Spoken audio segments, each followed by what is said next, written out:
तो फार बारीक आहे, ती जरा जाड आहे, हा उंच नाही म्हणून कमजोर, ती कमी उंचीची म्हणजे काहीच करू शकणार नाही. हे शब्द साधे वाटतात, पण यांचं वजन खूप जड असतं. आपण कधी विचार केला आहे का हे शब्द समोरच्याच्या मनावर काय परिणाम करतात? बॉडी शेमिंग म्हणजे फक्त चेष्टा नाही, ती एक मानसिक जखम आहे. कोणी बारीक असेल तर त्याला कमजोर ठरवलं जातं, कोणी जाड असेल तर त्याला आळशी समजलं जातं. पण हे निकष कोणी ठरवले?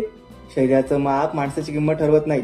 आज समाजात, रस्त्यावर, शाळेत, कॉलेजमध्ये, अगदी घरात सुद्धा बॉडी शेमिंग रोज घडते.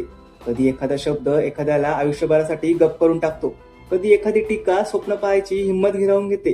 आपण एखाद्याला फक्त शरीरावरून जज करतो, पण त्याची मेहनत, त्याची बुद्धी, त्याची जिद्द आपण कधी पाहतो का? बॉडी शेमिंगमुळे फक्त भावना दुखावत नाही, तर आत्मविश्वास, मानसिक आरोग्य आणि आयुष्य उद्ध्वस्त होतं. आज जर आपण गप राहिलो तर उद्या ही जखम आणखी खोल होईल. शरीर वेगवेगळे असतात, पण माणूस म्हणून सगळे समान आहोत. आजपासून ठरवूया, तुलना नाही, टोमणे नाही, फक्त स्वीकार. शरीरावर नाही तर माणसांवर प्रेम करा, कारण शब्द जखम करतात, पण स्वीकार आयुष्य बदलतो.